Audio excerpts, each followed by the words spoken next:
Que saiamos daqui transformados pelo poder da Tua palavra, que saiamos daqui, Senhor, mudados para a honra e glória do Teu nome, e que estejamos mais próximos de Ti a cada minuto, Senhor. Assim eu te peço e te agradeço desde já. Use o nosso irmão para a honra e glória do Teu nome, Pai. Amém.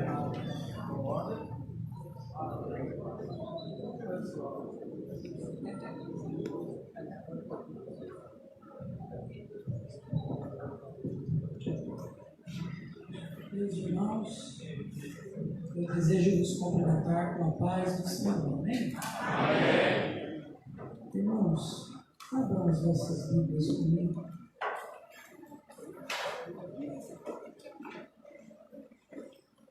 Na carta magna do Novo Testamento, carta de Paulo aos Romanos, capítulo de número 12, é o texto que vamos usar para a nossa reflexão. Os versículos 1 e o versículo 2. Quantos irmãos procuram? Eu sei que alguém já encontrou, mas só um pouquinho de paciência. Eu quero agradecer a Deus pela oportunidade que Ele me concede de estar aqui com os irmãos. É um grande privilégio estar aqui nessa casa. Eu trabalho com a juventude já há pelo menos 8 anos. Apesar da minha carinha de 15 anos, se você achou que eu tenho mais do que 28, você está em pecado. Eu sempre fui envolvido nos trabalhos da igreja. E é muito bom estar com a juventude. Eu quero agradecer a Deus pela vida do pastor Antônio Araújo, que nos permitiu estar aqui, o vice-presidente, pastor Daniel, coordenador da MADVAP, acho que eu acertei, pastor Joel, o irmão Mateus, em especial também o Guilherme, que foi o jovem que manteve contato conosco nesse tempo. E também, irmãos, eu não posso deixar de agradecer ao Lincoln, que me pegou, ficou o dia todo comigo, a família dele. Irmão, que família generosa, pessoas assim, que têm Cristo dentro de casa, que tem Cristo na vida. Eu quero agradecer. Muito obrigado. Amém, irmãos?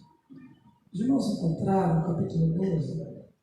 Diz assim: rogo-vos, pois, irmãos, pela compaixão de Deus, que apresenteis os vossos corpos em sacrifício vivo, santo e agradável a Deus, que é o vosso culto racional. A NVI diz espiritual. E não vos conformeis, ou não vos amoldeis com este mundo, mas transformai-vos pela renovação do vosso entendimento, para que experimenteis qual seja a boa, agradável e perfeita vontade de Deus. Podemos assentar. Eu pedi permissão ao pastor também para fazer isso. Eu já quero fazer agora para a gente não perder tempo. Deus me deu o privilégio de escrever. Esse livro é fruto de uma pesquisa que iniciou-se em 2011, quando eu estava saindo do seminário. Eu estudei no Instituto Bíblico das Assembleias de Deus Unidade. Eu sou da última turma do internato. Eu fiquei 4 anos lá dentro e sobrevivi, irmão. Estou vivo. E no meu último ano, nós tínhamos que desenvolver o TCC. E a minha pesquisa, meu TCC, a minha monografia, ela não poderia ser sobre outro assunto. porque desde os meus 12 anos o Senhor me chamou para o exercício da pregação. Com 6 anos de idade, meu pai e minha mãe disseram que eu já contava as histórias dentro da sala da escola bíblica, igual pregador pentecostal, só faltava o fundo musical.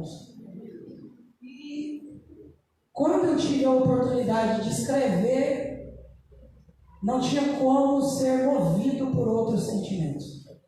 Então eu escrevi sobre pregação cristocêntrica, a pregação que entroniza Jesus. Nós estamos vivendo uma época em que a pregação está enfrentando sérios desafios. A pregação ela se tornou tudo, menos a ferramenta comunicativa do Evangelho e das verdades expostas de Deus. Esse livro foi prefaciado pelo mestre e pastor Elias Torral. Mano, nesse livro, para quem gosta de pregar, eu falo do que é pregação, do que não é pregação. Nós falamos do perfil do pregador, dos desafios que a pregação está enfrentando nesse tempo, e nós propomos um resgate da pregação para esse tempo. Eu não gosto de vender, não sou vendedor. Eu vou fazer uma troca. Você vai me dar R$30 e eu vou te dar um livro. E eu também trouxe a irmã moderninha comigo. Então, nós estamos aí. Não é empresa, está quase. Mas a gente vai, em nome de Jesus, se entender. Amém? Esse livro aqui, não tem como você comprar ele, que ele é do pastor Antônio. Deus abençoe, pastor.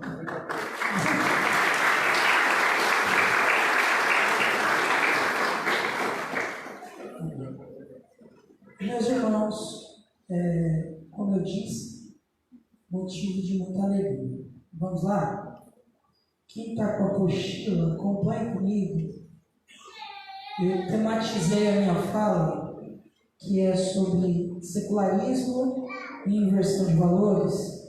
Eu também coloquei um tema sobre o Evangelho é suficiente.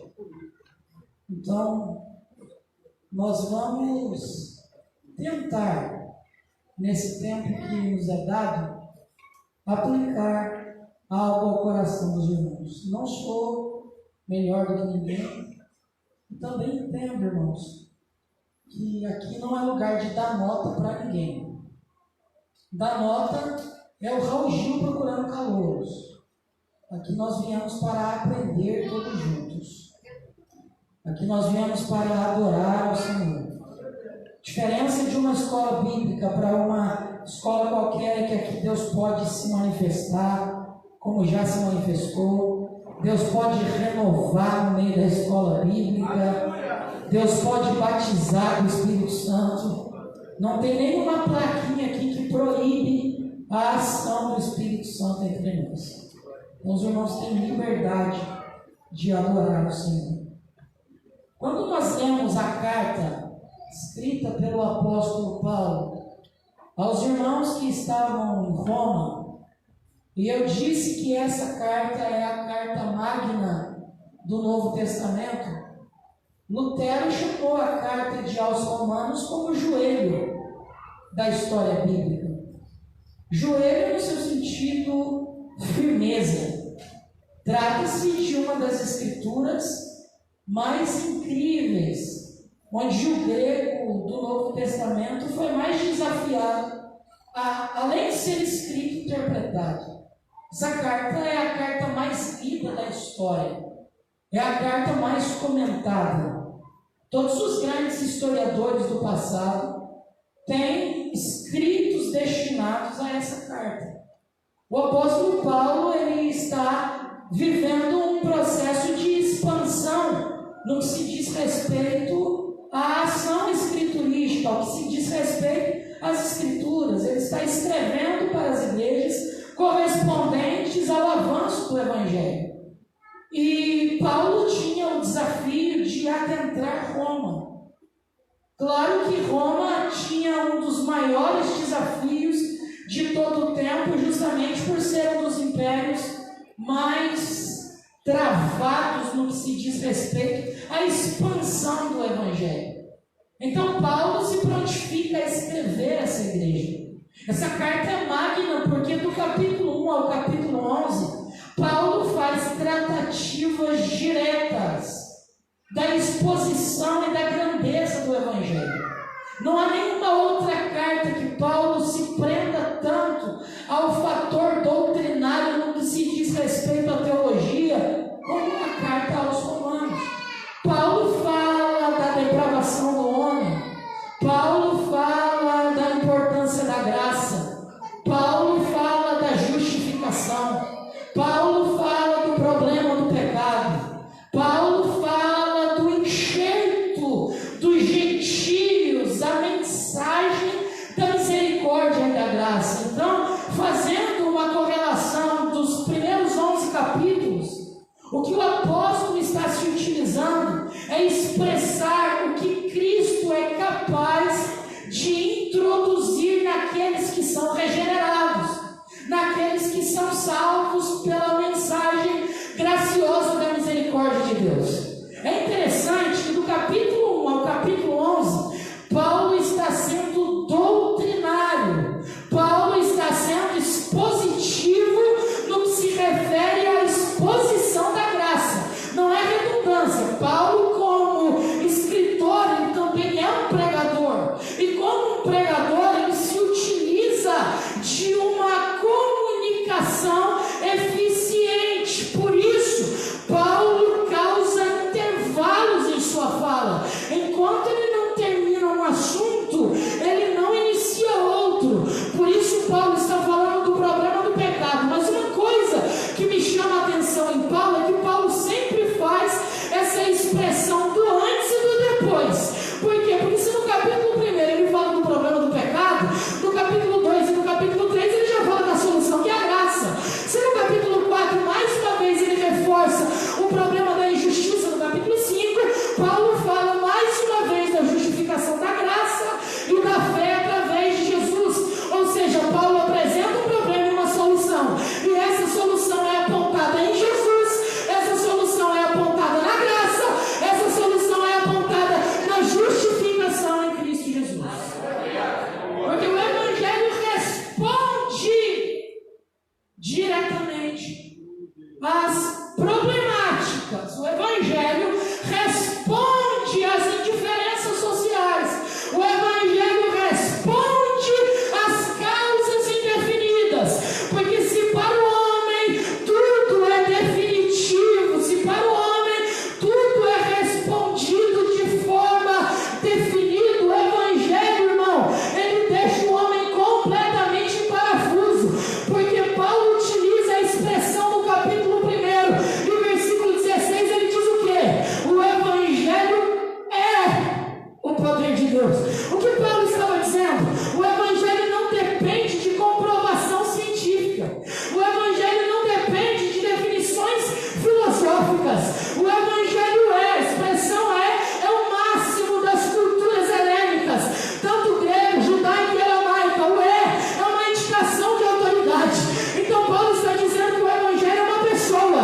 Paulo está dizendo que o Evangelho é poder, e esse poder é apontado a quem? A Jesus. Por isso que o Evangelho é suficiente, por isso que o Evangelho é poderoso, porque o Evangelho é entronizado na pessoa de Jesus Cristo. Nossa, eu até que gostava. A gente começa no 110 e vai subindo, mas fique em paz. A gente vai chegar num ponto definido. E Paulo está respondendo a esses problemas. Paulo está respondendo a todas essas circunstâncias apontadas. Só que eu disse que do capítulo 1 ao capítulo 11, Paulo está abrangendo o seu pensamento. Porém, todos os capítulos há uma indicação da misericórdia de Deus. Então Paulo vai passar 11 capítulos falando da ação misericordiosa de Deus. Porque você não é salvo pelo seu mérito. Nós somos salvos pela ação graciosa e misericórdia de Deus. Então, por isso, Paulo se utiliza na sua exposição além de ser teológica, ela é graciosa. Além de ser teológica, doutrinária, ela é misericordiosa. Porque ela aponta para a pessoa de Jesus. Aí Paulo vai aplicar a sua doutrina. Aí ele se utiliza do capítulo 12 ao capítulo 15, porque eu disse que também Paulo é pregador. E como pregador, a mensagem que não é aplicada, ela não gera nenhum resultado suficiente. Tem gente que fala muito, irmão, mas não sabe aplicar. É a aplicação que gera um resultado gracioso e a demonstração do poder do Evangelho. Aí Paulo vai aplicar tudo que ele expôs. E ele começa dizendo: rogo-vos, pois, irmãos, pela misericórdia de Deus. Paulo usa o verbo grego parakaleo. E Paulo se utiliza dessa expressão para mais uma vez dizer aos irmãos, numa mescla de autoridade e súplica, porque a palavra rogar, ela também tem um sentimento de oração, de clamor, de insistência. Porém, a fala de Paulo, o pedido de Paulo, insistentemente é um pedido da alma. Só que Paulo não chama a comunidade que ele se dirige de comunidade, de igreja. Paulo se dirige a ele como irmãos. Glória ao nome do Senhor. Porque nós não podemos esquecer o que somos aqui nessa noite. Nós somos família de Deus na terra. Mas eu vou repetir isso aqui, que isso aqui merece glória. Nós somos família de Deus na terra. Você foi comprado pelo mesmo preço que eu. Você foi comprado pelo mesmo sangue que me regenerou. Então nós somos família aqui nessa noite. Aí Paulo intitula a quem ele está se dirigindo como irmãos. Mas olha a expressão que Paulo usa na sequência: pelas misericórdias de Deus. O que Paulo está dizendo? Eu já expus todas as facetas do Evangelho, ou seja, todas as proporções que o Evangelho é capaz de alcançar, e tudo isso é resultante da misericórdia de Deus.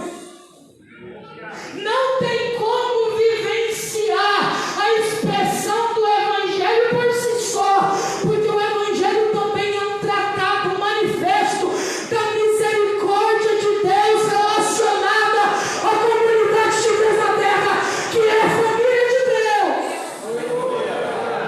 Então não pense que você é muito bom por estar aqui nessa noite. Como irmãos, nós só chegamos, nós só viemos para mais uma EBJ, porque a misericórdia de Deus nos alcançou. Bendito seja o nome de Jesus. Aleluia. Pelas misericórdias, eu peço insistentemente. Aí Paulo vai começar um diálogo. Eu disse que Paulo vai aplicar. E quando Paulo vai aplicar, ele se utiliza de um cenário muito conhecido ao contexto daqueles irmãos, porque a igreja de Roma, ela era uma igreja composta por muitos irmãos judeus.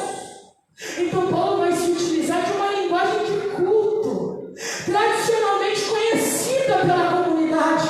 Aí Paulo vai dar um checkmate diretamente no problema. Porque Paulo vai falar a eles: eu peço-vos, insistente irmãos, pela compaixão de Deus, que apresenteis os vossos corpos em sacrifício vivo. O que Paulo estava dizendo? Nós somos resultados da misericórdia. Em outras palavras, Jesus pagou um preço suficiente por nós. Amém? Alguém tem dúvida disso? Escola Bíblica Dominical. Então Jesus pagou essa causa, pagou esse problema, assinou essa questão. Então Paulo está convidando os irmãos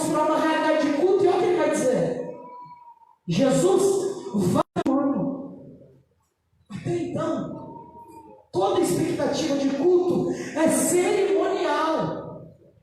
Traz cordeiro, mata, apresenta a Deus, Deus recebe o aroma, pronto. Mas agora Paulo vai dizer assim, ó, eu tenho uma nova proposta de culto. O culto agora não é mais cerimonial, não é mais cordeiro, porque o cordeiro de Deus foi morto. Eu gosto de crente pentecostal, que é rápido para pegar as coisas. Aí Paulo diz que esse problema já está solucionado em quem? Em Jesus. Só que Paulo vai usar uma expressão muito necessária no contexto do culto. Paulo vai dizer: apresenteis. Toda a oferta apresentada era mais ou menos assim: apresentava e não podia tomar de volta mais. Sabe o que Paulo estava dizendo? A partir do momento que nós nos entregamos a Jesus, pela misericórdia da mensagem do Evangelho, não tem como voltar atrás mais. A oferta foi gerada na mão que resulta misericórdia e graça. A oferta foi apresentada na mão que sabe tratar as relações do culto. O que Paulo estava dizendo? A oferta apresentada agora não é mais cordeiro. A oferta apresentada agora é o nosso corpo.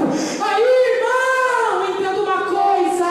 Paulo vai dizer que essa oferta, além de ser viva, ela precisa ser santa. Aleluia. Porque a oferta no Antigo Testamento, ela era ofertada para ser testada como algo santificado. Agora Paulo está dizendo: a oferta que será apresentada, que é o vosso corpo, que é o vosso culto, ela precisa ser provada no ambiente da santificação. Tem alguém entendendo aqui? Sabe o que Jesus estava dizendo através de Paulo para aquela igreja?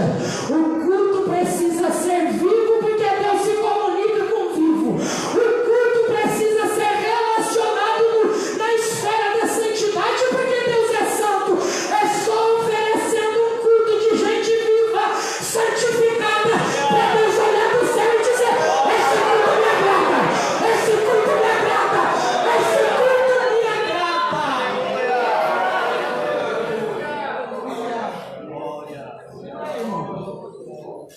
Meu Deus, eu estou sentindo a graça.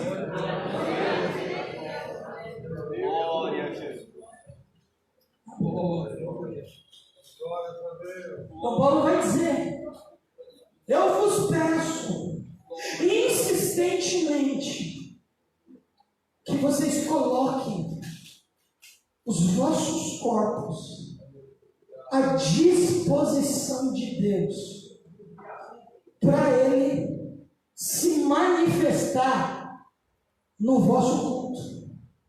Sabe o que Paulo estava dizendo? O culto saiu da esfera cerimonial. O culto não depende mais da parede propriamente dita. O culto agora é Jesus tirando da esfera do tabernáculo e colocando o culto dentro de nós.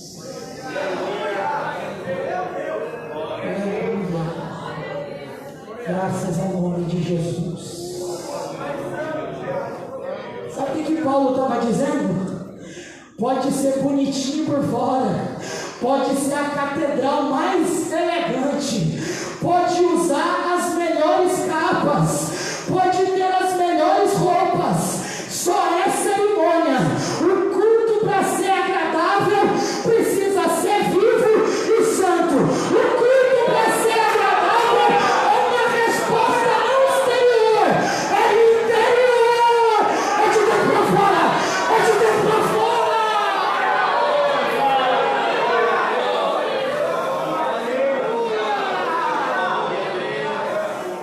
Oh, glória, vai virar um culto isso aqui, irmão. Aleluia, tenho certeza. Glória ao nome de Jesus. Paulo estava dizendo: o culto que agrada não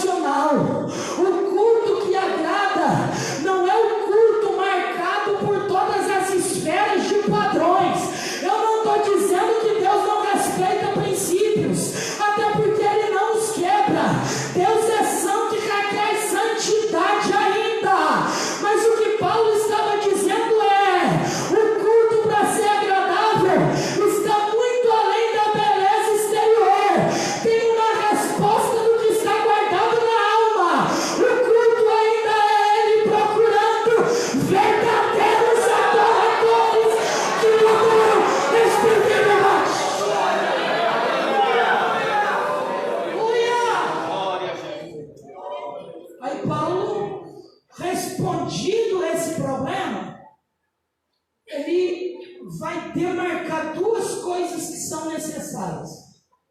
Para quem entendeu a constituição do culto agradável.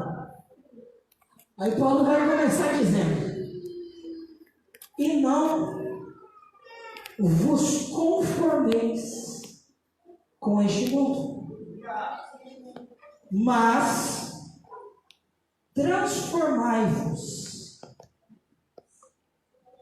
pela renovação de vossas mentes. Paulo encerra, fazendo uma transição do versículo 1 para o versículo 2, Paulo vai dizer que esse culto é um culto racional.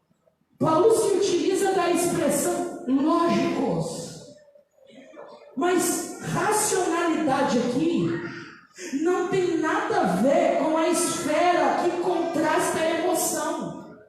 Nada a ver.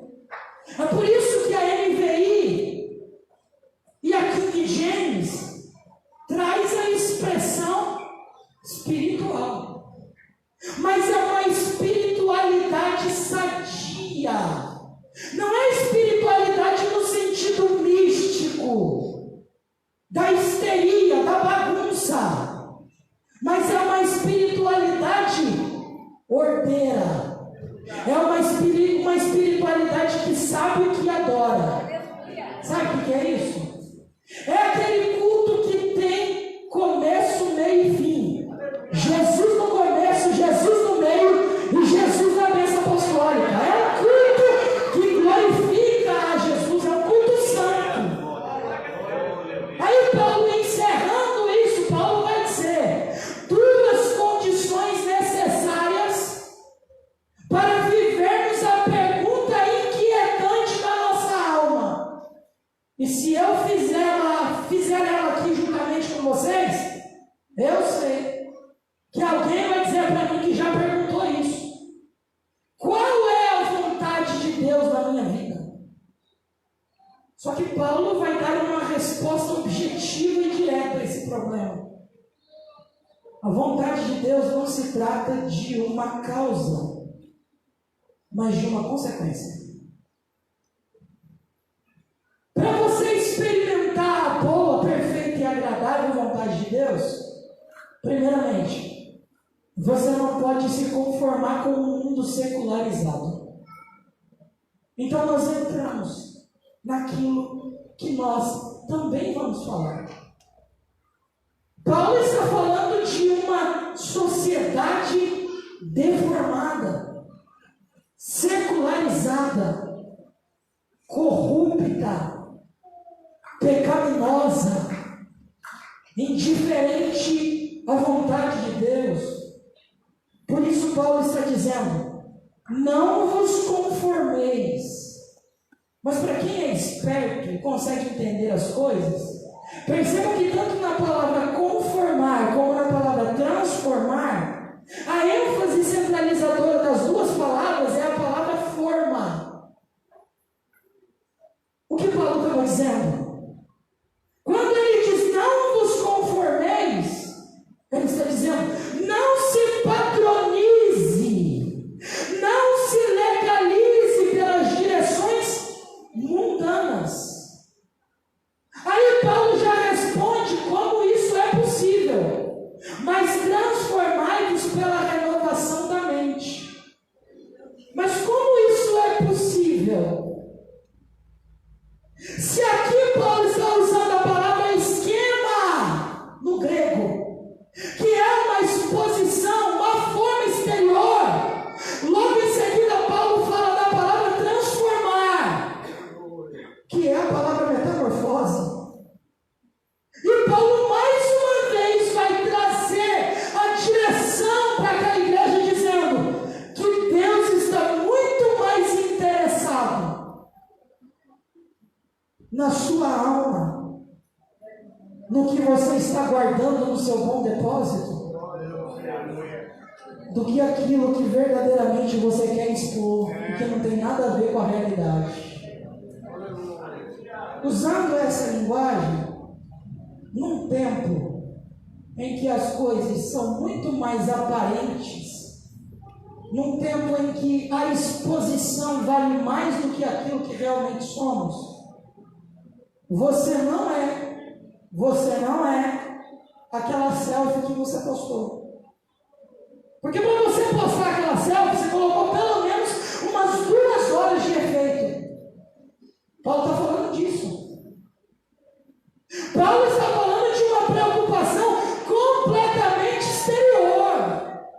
Nós vivemos num tempo em que as academias estão completamente lotadas. Não estou falando aqui que é um problema, não, irmão. A catedral aqui está precisando, eu sei. Mas o que Paulo está dizendo é que a verdadeira preocupação espiritual do nosso culto, ela precisa se resumir em Cristo. Tem culto que é agradável, não se diz sistema, ele tem tudo, ele tem as organizações, ele tem as planilhas, ele tem tudo lá regimentado, está tudo certinho, mas quando você procura Jesus, ele está lá na porta. Paulo está dizendo, para o culto ser agradável, ele aponta para Jesus, ele termina em Jesus, porque Jesus é o centro do culto. Só que se nós gostamos, então, irmão, de falar que somos a morada do Espírito, que somos a morada de Deus, a morada de Jesus, eu preciso levantar uma pergunta para a sua conscientização nessa noite. Onde Jesus está na sua vida? Porque nos nossos convites, perceba que até os nossos convites, eles são indiferentes à ordem estabelecida por Deus através de Paulo. Por quê? Porque quando a gente vai chamar, a gente chama o coração. Só que Paulo está dizendo, apresenta os vossos corpos. Porque o Evangelho é para o homem todo. O Evangelho é integral. Irmão, ele não é açougueiro, não, que está preocupado só com o seu coração. Ele está te chamando hoje por inteiro. Quer experimentar a vontade de Deus? Reduza. Quer experimentar a vontade de Deus? Tira essa máscara de soberba. Quer experimentar a vontade de Deus? Se dobra, se rende e chama Jesus para a sua vida. Chama Jesus para a sua vida. Aleluia. Eu estou sentindo a presença de Deus aqui. Eu conheço essa presença, irmão. É a presença que se manifesta no culto agradável. Aleluia. Aí Jesus, através de Paulo, usando essa advertência, ele diz uma coisa: transformai-vos pela renovação da mente. Mais uma vez, a ênfase central dos escritos de Paulo é exposta diante daquela igreja. Paulo vai falar que isso só é possível, não aqui, mas em todos os seus escritos. Então podemos definir. Paulo está dizendo que isso só é possível a partir do exame fiel das Escrituras. Paulo está dizendo que para viver uma vida transformada, só se vive uma vida transformada quando a palavra de Deus alinha a nossa vida aos propósitos de Deus. Vamos lá. O que é secularismo? Eu estou quase pedindo aquele óculos emprestado. Brincadeira. Eu tenho um problema no olho mesmo. E o médico já tirou óculos, já tirou lente. Agora eu vou ter que esperar um milagre. O secularismo é um princípio da separação entre instituições governamentais e instituições religiosas. Em certo sentido, o secularismo pode afirmar o direito de ser livre do julgo do ensinamento religioso, bem como o direito à liberdade da imposição governamental de uma religião sobre um povo, dentro de um Estado que é neutro em matéria de crença.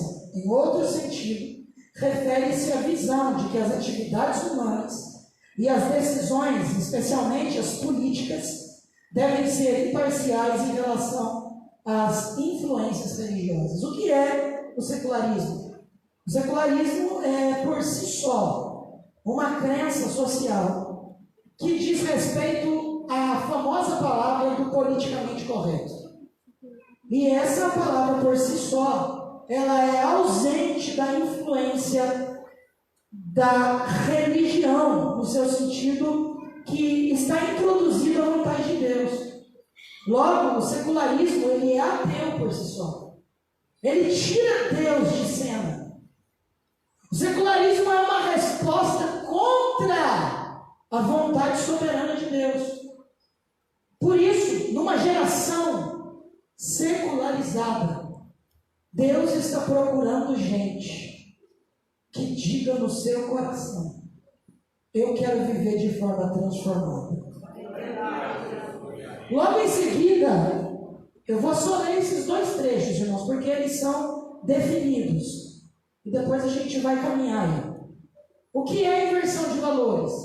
Antes de definir a inversão, precisamos definir o que é valor. Logo, tem a ver com aquilo que representa e define nosso perfil, caráter e até mesmo personalidade. Aonde temos de compreender antes de julgar alguém, ou alguém compreender antes de nos julgar. Valores morais são um conjunto de regras, leis e costumes que devemos respeitar e segui-las. Inversão de valores é o ato de não cumprir o significado de valor. É o ato de infringir leis. É agir pelo contrário do que é certo. É trocar o verdadeiro pelo falso.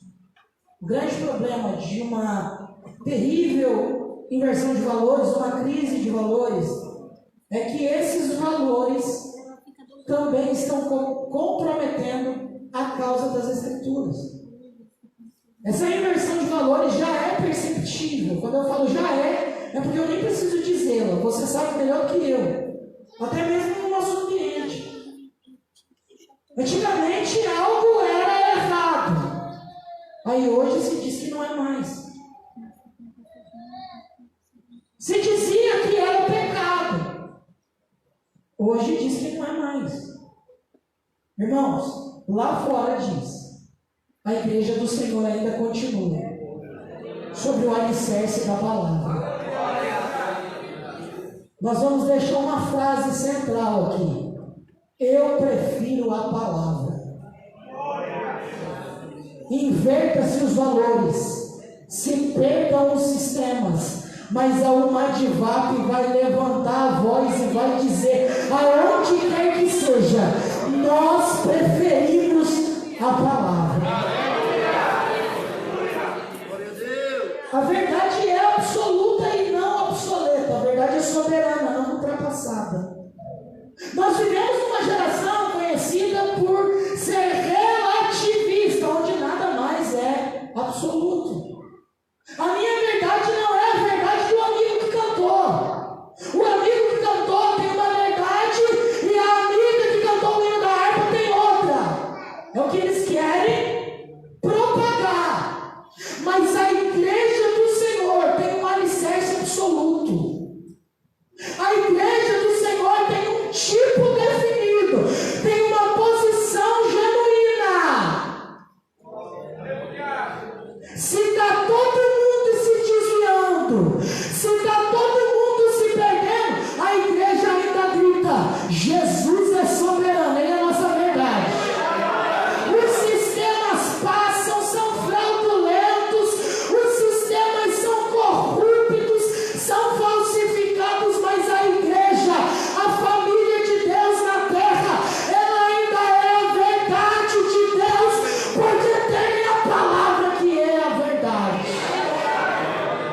E essa verdade liberta, essa palavra dirige, essa palavra condiciona direção. No mundo indirecionável, no mundo onde nada mais é definido, nós vivemos pelo respaldo das Escrituras. A palavra de Deus é a verdade, a palavra de Deus aponta somente a verdade. Bendito seja o nome de Jesus.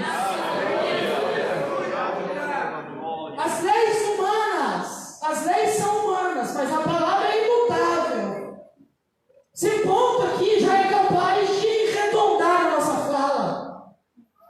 As leis, elas são permitidas pela instrumentalidade de Deus, e elas são sim redigidas, escritas, casuais, porém o que é imutável ainda é a palavra.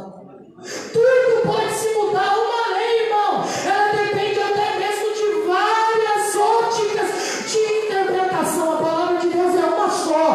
A palavra de Deus ainda é poderosa e ela direciona a nossa vida. Enquanto todas as leis humanas precisam de várias visualizações, de várias comprovações interpretativas, a palavra de Deus se mantém soberana.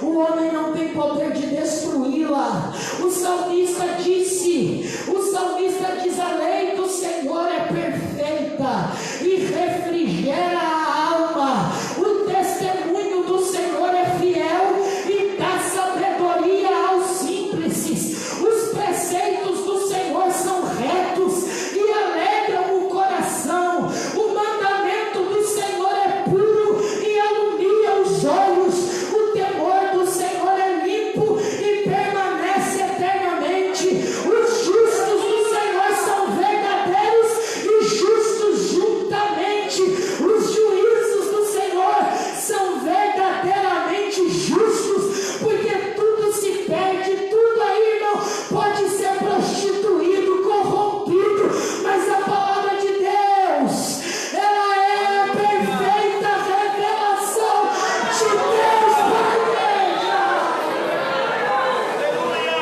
A palavra de Deus tem sido tão atacada, a palavra de Deus tem sido tão pelos homens, ela tem sido objeto de vergonha, vexamada, tem sido colocada como critério de exposição para o vexame e para a humilhação. A palavra de Deus tem sido colocada em programas como alvo de deboche. Mas essa palavra, irmã, ela pode ser debochada, ela pode ser alvo de vergonha, ela pode ser alvo de qualquer tipo de critérios humanos para ser alvo de deboche, mas ela permanece soberana, ela permanece fiel, ela permanece fidedigna, ela permanece poderosa como a única comunicação da voz de Deus sobre a nossa vida. A igreja não é direcionada, a igreja não é direcionada pelos padrões do mundo, a igreja é direcionada pela palavra. O pastor prega a palavra, o líder ensina a palavra, os jovens adoram pela palavra, porque a palavra de Deus é majoritária, a palavra de Deus é soberana, a palavra de Deus não se altera, a palavra de Deus é a verdade, ela é poderosa, ela liberta a nossa vida, ela refrigera o nosso coração. A palavra de Deus é um tratado que nos alimenta, a palavra de Deus, ela responde às nossas causas. Na palavra tem palavra para a sua alegria, tem palavra para o dia da sua tristeza. Na palavra nós encontramos o caminho, na palavra nós nos identificamos, porque a palavra de Deus é a verdade, a palavra é Cristo, a palavra é direcionada para o Espírito Santo. Aleluia! Essa verdade não se perderá. Eu tenho orado pela nossa geração, eu estou nela. Os maiores avivamentos, o avivamento do século XVI, oração e palavra. Avivamento do século XVII, oração e palavra. Avivamento do século XVIII, oração e palavra. Avivamento do século XIX, oração e palavra. Avivamento do século XX, oração e palavra. Avivamento do século XXI, pintar a parede preto, ajuntar o povo, histeria,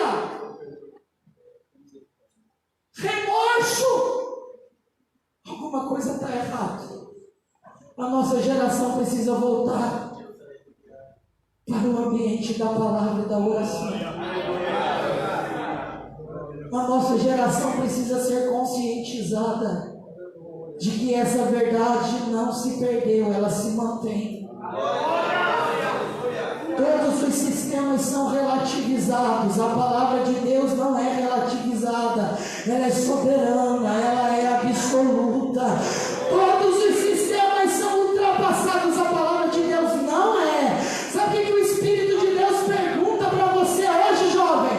Como está o seu relacionamento com a verdade? Como está o seu relacionamento com a oração? Porque os maiores avivamentos não começaram nos grandes ajuntamentos. Os maiores avivamentos, sabe aonde eles começam? É nos quartos, nos ambientes secretos. É reconhecendo as culpas, é reconhecendo os pecados, é se arrependendo.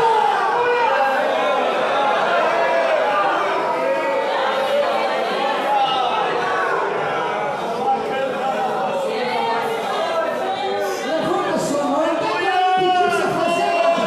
Se você não quiser levantar também, não precisa. Agora levanta a sua mão lá em cima e diga assim comigo: Jesus,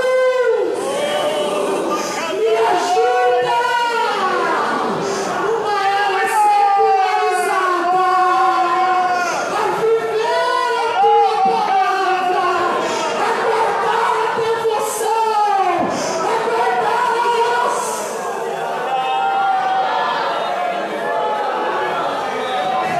Recebe fortalecimento de Deus na sua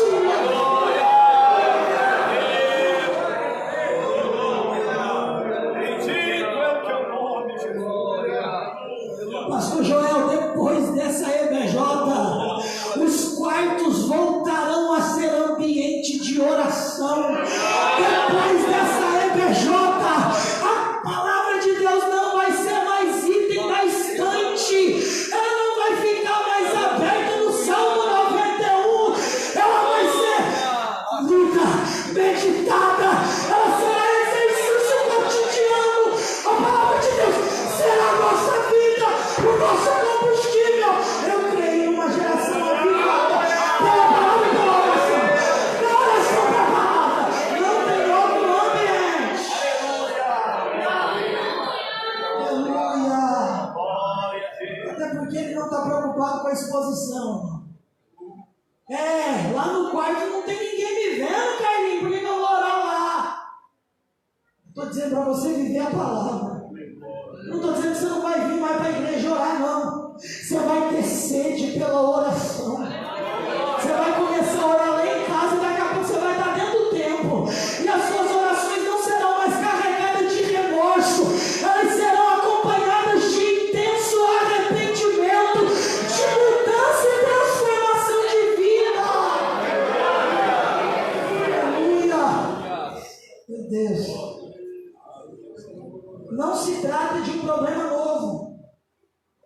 A verdade de Deus é absoluta, não é obsoleta. Nós vivemos num tempo muito diferente com relação às leis. A cosmovisão bíblica foi cada vez mais se perdendo. A nossa geração não sabe mais, irmão, qual é a verdade que ela defende. A nossa geração não sabe mais qual é a visão que ela deve ter pautada ao cotidiano. O que se tem, amém. Se não tem, amém também, não é assim não. Nós precisamos responder a essa geração pelas verdades bíblicas. Não se trata de um problema novo. Em todos os ambientes da história, a palavra de Deus encontrou desafios. Em todos os ambientes da história, as verdades de Deus foram por si só atacadas.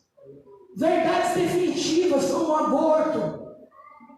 Verdades definitivas como o casamento legal que o Senhor tanto preza, que é a estruturação da família, foi atingido.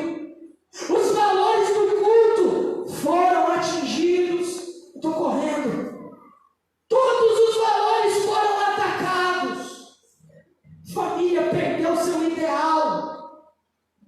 preciso nem falar, você sabe o que eu estou falando.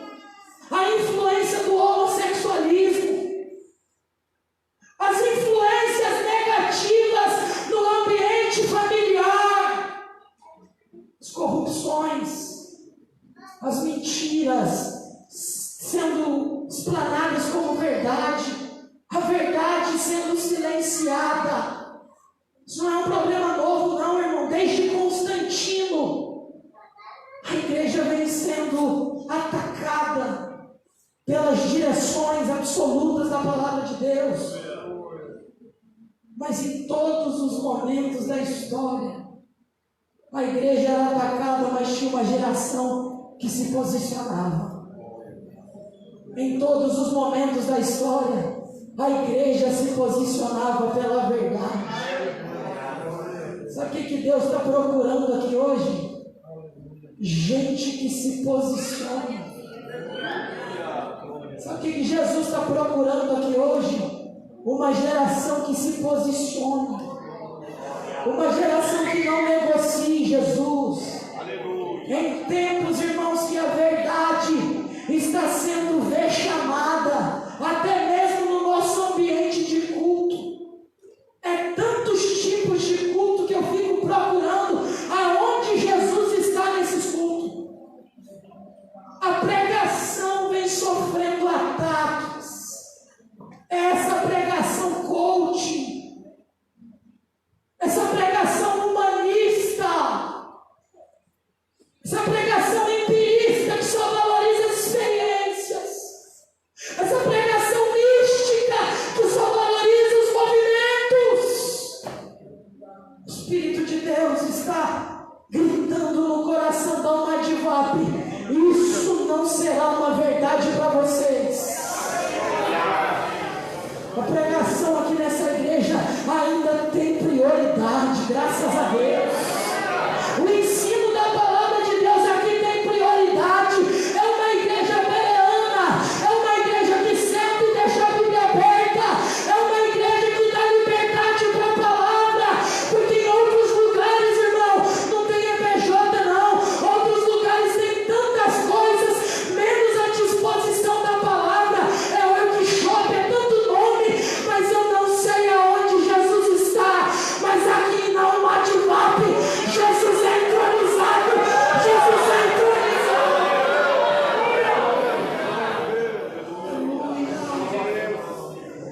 Oh, glória ao nome do Senhor. Não é fácil, irmãos. Eu sei que não é fácil ser jovem nesse tempo.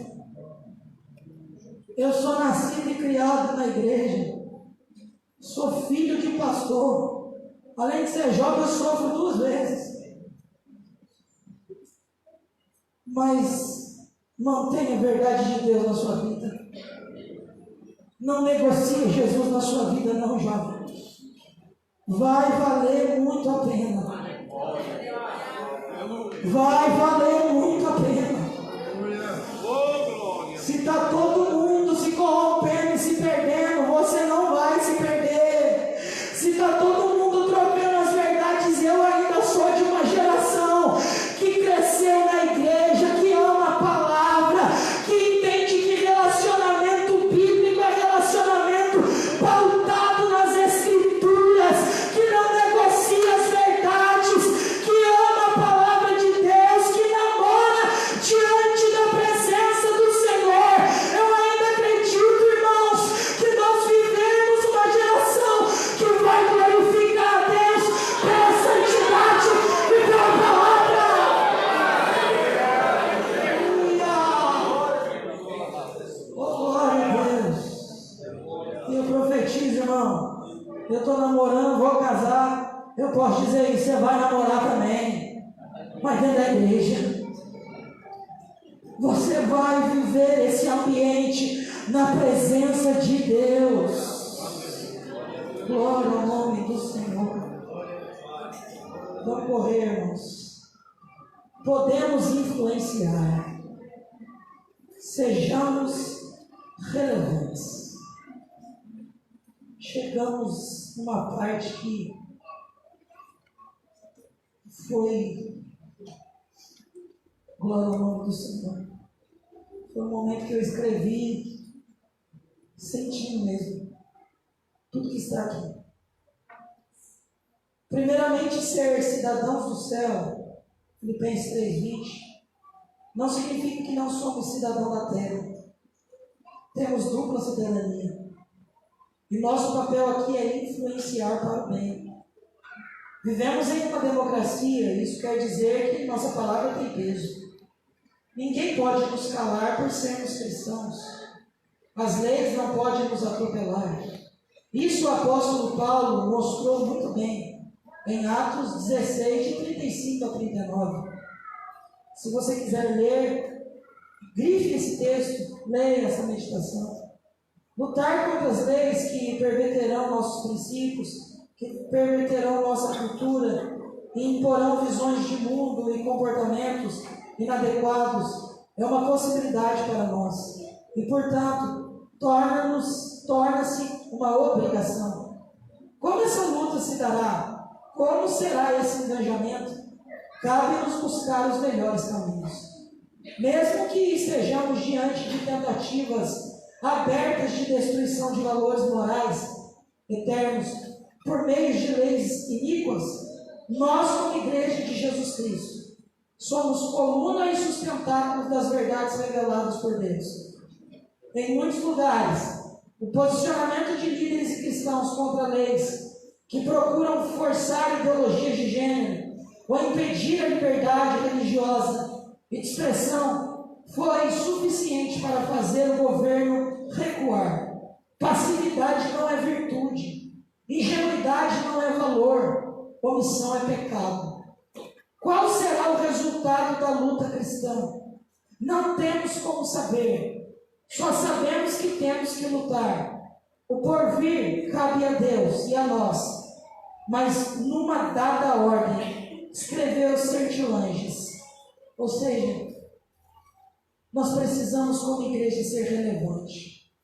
Eu creio que no nosso meio aqui tem advogado, tem médico, tem médica. Eu estou acreditando que Deus vai levantar uma geração de juízes comprometidos. Eu creio que você vai conseguir se formar, mas não esqueça de ser relevante. Não esqueça de priorizar a palavra de Deus na sua vida. Não esqueça de glorificar o Senhor. Não esqueça de ser instrumento de Deus para uma geração. Enquanto os índices sociais dizem que o Brasil já quase aproxima da metade da população, isso aí não impressiona Deus. O que impressiona Deus é a sua disposição em escrever nesse tempo, em produzir nesse tempo a favor do Evangelho. Porque do que adianta ter aí a grande maioria, mas quando se fala dos nossos escritos, são praticamente defasados. É uma regra para como ficar rico, como ser próspero em 150 dias, 12 dias para subir na vida. Irmão, isso não é lá fora não, é no ambiente da fé. Porque a fé se tornou alvo de um mercado. A proposta do Evangelho vem sofrendo uma mercantilização. O Evangelho está sendo colocado no balcão das vendas. Porque as pessoas querem granjear a partir da causa. Mas eu tenho mais uma palavra profética para essa igreja. Dessa igreja sairá pessoas relevantes. Dessa juventude sairá gente que não vai se amoldar ao sistema do mundo. Eu creio que nós veremos uma geração que glorifica o nome do Senhor. Até que Ele venha, nem que nos custe sofrer. Nós vivemos um tempo em que a igreja está sofrendo perseguições.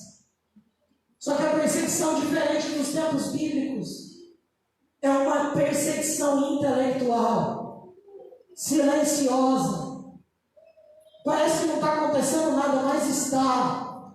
É que a igreja está tão próxima desse sistema vigente que, infelizmente, eu sinto temor para dizer isso. Mas aqueles que estão ligados no ambiente espiritual sabem o que eu vou dizer.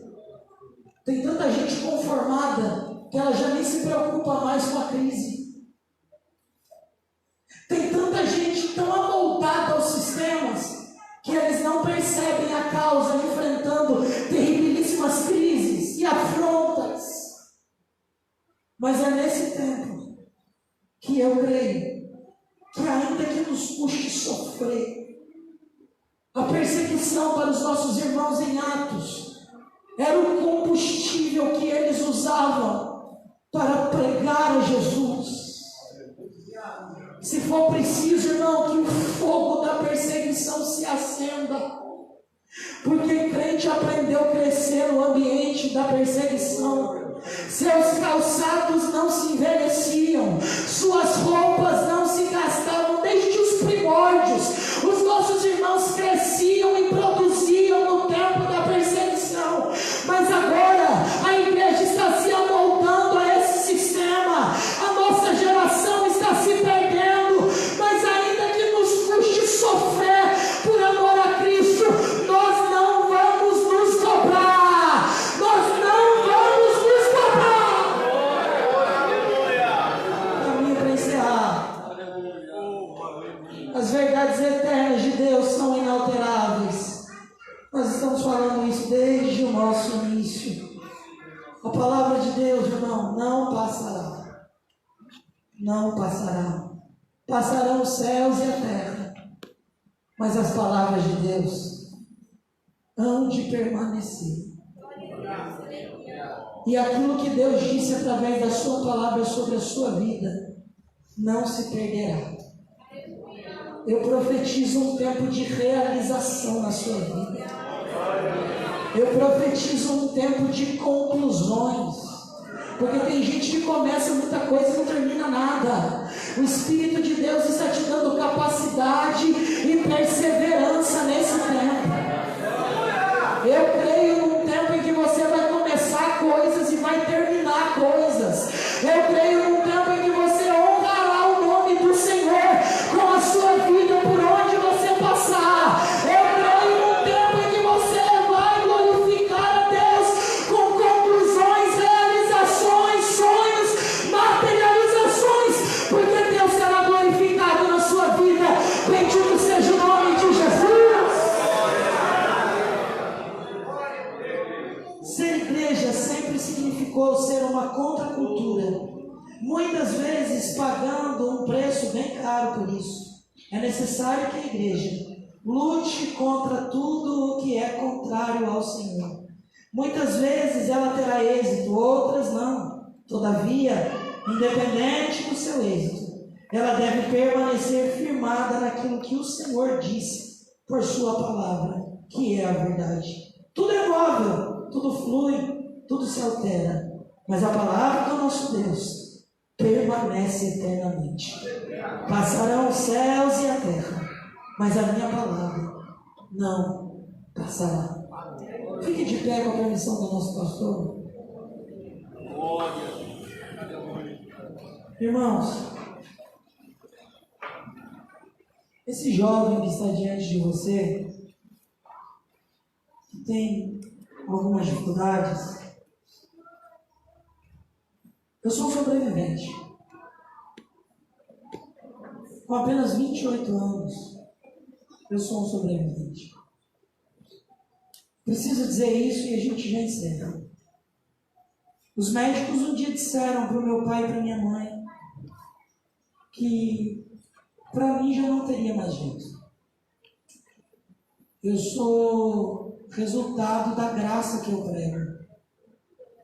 No ano de 1998, eu tive um processo cancerígeno muscular, uma doença chamada dermatomiosite crônica. Não é língua estranha. Quase que alguém fala glória. O que é isso? Todo o meu processo muscular foi comprometido.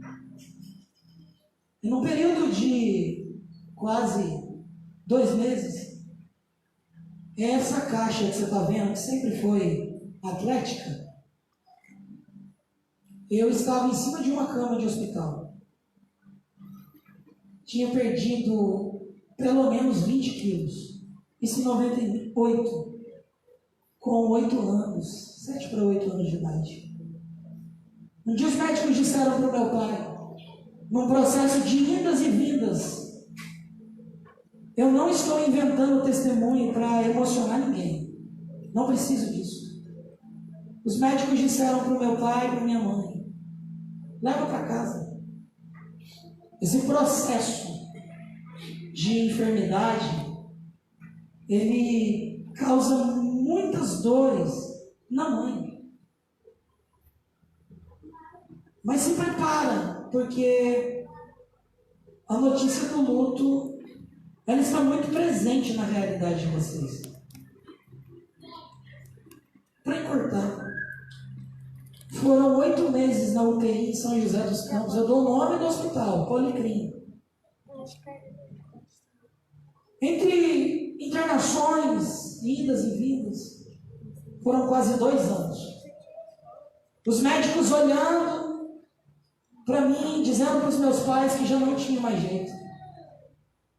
Por isso que eu não me canso de falar dessa graça.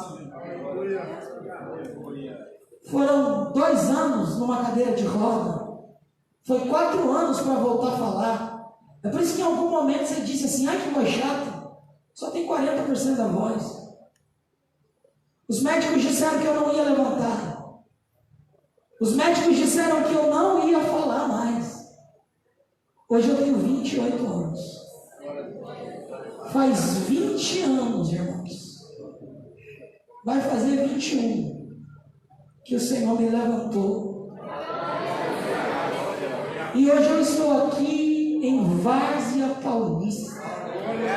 Já temos andado a alguns lugares dessa nação. E a mensagem que mais me motiva a pregar não é simplesmente contar um testemunho para te emocionar. É dizer, não troque as escrituras por nada. Não troque, não negocie Jesus por nada. Os médicos diziam, não vai levantar, não vai andar, não vai falar. Os médicos disseram para o meu pai, leva para casa, tem 3 dias de vida. Nessas idas e vindas, meu pai chegou em Campos do Jordão. Meu pai é pastor da igreja Assembleia de Deus em Campos. Quando você chegar em Campos do Jordão, aquela igreja amarela, na entrada da cidade é cartão postal, entra a boca para falar isso. Tem igreja linda mesmo. Quando você chegar lá, irmão, pergunta lá do Carlinho. Eu não estou inventando nada para você não, mas na frente da igreja tem uma árvore, numa terça-feira de chuva tão constante, Carol, em Campos do Jordão. Meu pai junto com meu tio, com meu avô, com a minha mãe, ele simplesmente disse, vamos apresentar o Carlinho nas mãos de Deus, porque os médicos já disseram que não tem mais o que fazer. Os médicos já disseram que ele vai tombar. 11 horas da noite, irmãos, o telefone tocou lá em casa. Os médicos disseram para o meu pai, com quem eu estou falando? É com o senhor Manuel, é do hospital. O que meu pai pensou? Acabou. Mas a enfermeira estava dizendo assim, pode descansar. Quando falou isso, meu pai já pensou, morreu de novo. Mas ela disse assim, quando foi por volta de 21h15, entrou um clarão dentro da UTI. A gente não sabe explicar. O batimento do Carlos estava tão baixo, de repente se normalizou. Eu não podia falar, mas eu consegui escrever com muita dificuldade com a mão esquerda. Eu tenho esse papel lá em casa até hoje, se quiser. Eu escrevi com muita dificuldade Jesus no papel. A enfermeira não entendeu nada, mas os crentes da WhatsApp já entendeu. Irmã, não precisa inventar testemunho para você. Jesus entrou dentro daquela UTI, tocou no meu peito e disse, Carlinhos, você vai pregar a minha palavra e o seu testemunho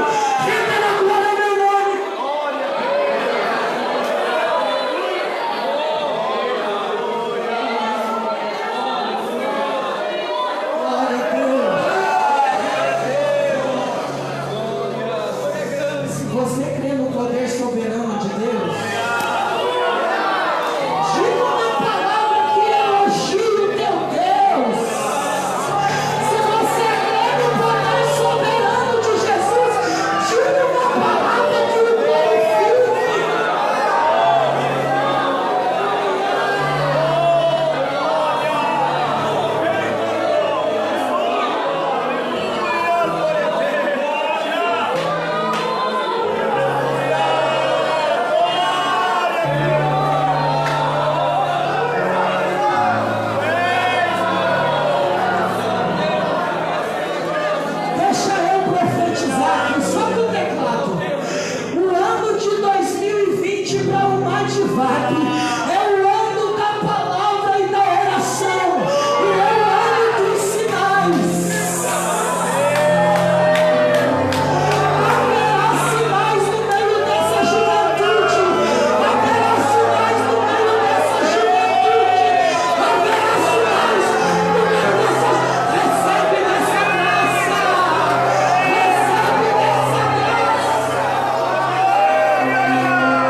viva!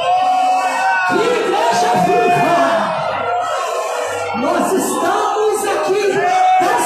Pode dar visão na Wesley. A irmã de Bob vai cantar essa.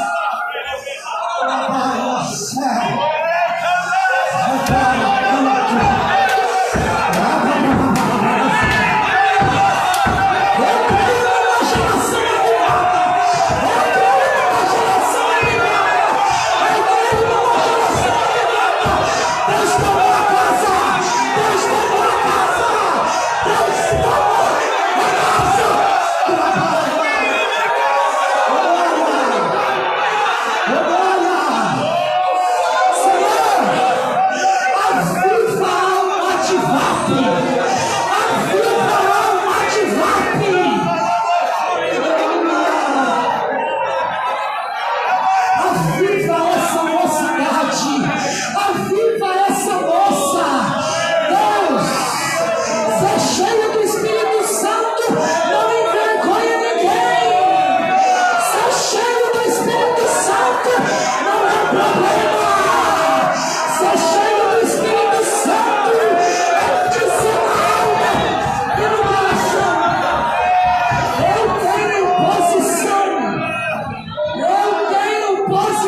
faz.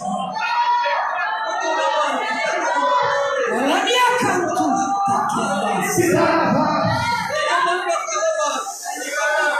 ninguém que alabacate faz. Igreja! Eu estou no meio de vós. Eu escolhi essa data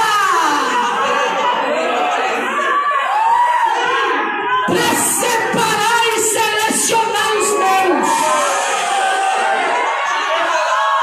Muitos estão se corrompendo, muitos estão se perdendo, mas eu digo no meio de vós, ouça a minha voz. Eu digo no meio de vós, eu vou avivar, eu vou curar, eu vou batizar. Assim diz o Senhor.